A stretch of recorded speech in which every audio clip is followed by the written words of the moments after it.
Hello, I am Ruben Bressler, and welcome to the first Open Series of 2014 here in Indianapolis. It's a huge event, over 700 players, 11 rounds of Swiss today. And there are a few people in the room, even with that many people in the room, who have more impressive beards than I do. So I decided to invite one of them into the sideboard here. Four-time Star City Games Open champion and recent Super IQ champion, Chris VanMeter, joins me in the sideboard. How you doing, Chris? Pretty good. We braved the elements last night to get here. Fortunately, we are Caucasian when we arrived. Ah, there you go.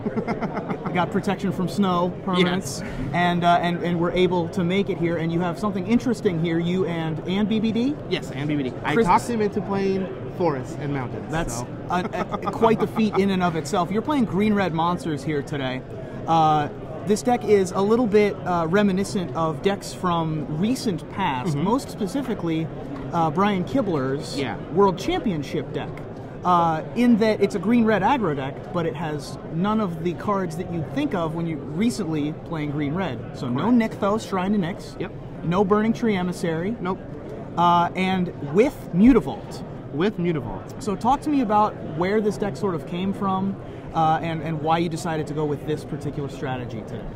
Well, it was one of the decks that top-aided the Grand Prix in Shizuoka. So everybody was focused on this wacky Esper Humans deck that 15 won the Swiss portion and then got second.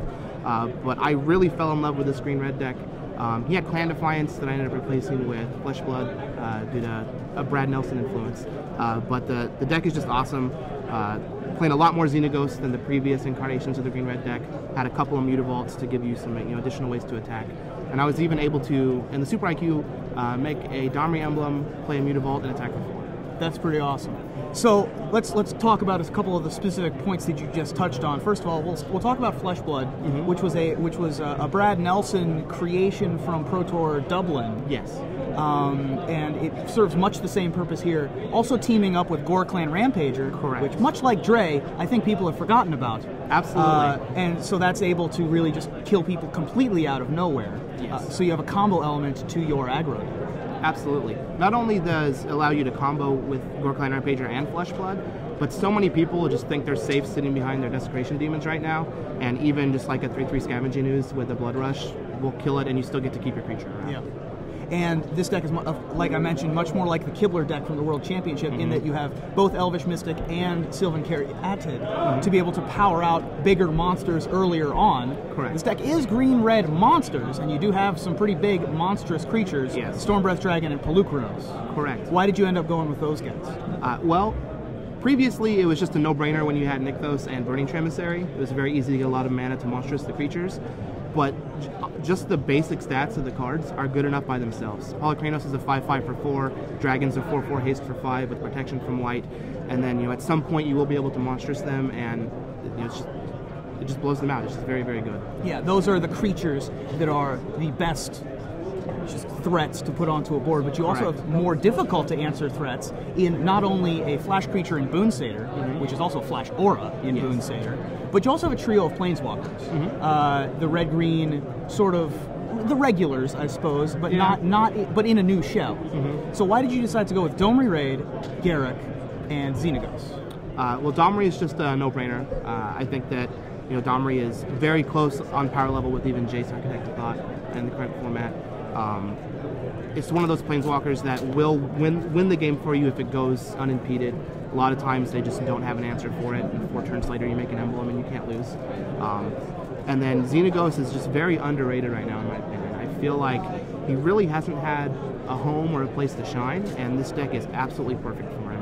Making 2/2s to lock down a demon, you can just make a bunch of 2/2s and beat a Hallowed Fountain deck, and sometimes you can even make a bunch of mana and monstrous your Polycranos and kill their team. Yeah, Brad Nelson described it as Huntmaster of the Fells for the new format, which was just sort of 2 bodies. Yeah. It was like they sort of killed off the 1/1 or the 2/2 and then dealt with the Xenaghost some other way, and so it was a 1.5 for 1 or a 2 for 1 most of the time, which is pretty much all you want, especially in a deck like this where your 1s are better than their 1s for the most part. Eventually they'll run out of Heroes Downfalls, and you'll end up with a Garruk or a Pelucranos or something even bigger than just a Xenaghost. Absolutely, and not only that, but much like Huntmaster of the Fells, when you play Xenaghost, you become the controller of the pace of the game, and it puts all the pressure on your opponent to react to what you're doing. Like, they have to start making actions much earlier than they normally would like to, because the card threatens to take over the game. Right. So that's the main deck.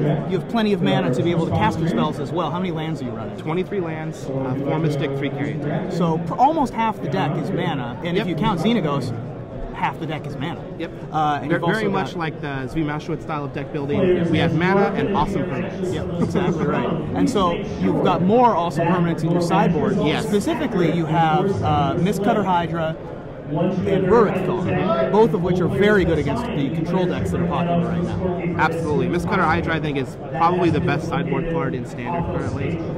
The deck is, or the format is so warped around blue-white control, Esper control, and mono blue, and then you have Black Devotion on the side. But Mistcutter Hydra is just very good against those decks. There aren't very many answers that they can play against Mistcutter Hydra, so just aggressively casting one for even 3 or 4 will get enough damage to where you can just Gorkland Rampage your Hydra and not have to worry about an Azorius Charm blowing you out. Right, or even something like Detention Sphere. It's it just comes down post Supreme Verdict after they've been like, all right, we killed a mana guy and we killed a Pelucranos or whatever, or a Scavenging Ooze. We've 2 for 1. Yep. But now we're taking 1,000,000 from these haste creatures every turn, because you've still got the Stormbreath Dragons after sideboard, and then now you also have this protection from blue other haste creature. Yep. It's just able to put so much pressure on them. Rurik Thor attacks from a completely different angle. He does. He attacks for 6 every turn, whether you like it or not.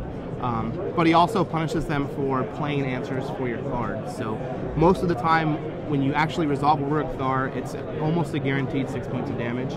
And even if they were to tap out for an Elspeth and make some tokens just to try and attrition you out for it, you can just Rampage them and they die. Yep. Very good. And another sideboard card is Plummet, which I think is an interesting choice, and it makes a lot of sense because you're able to deal with 2 of the biggest threats in the format right now, which is Night Veil Spectre and Desecration Demon. Absolutely.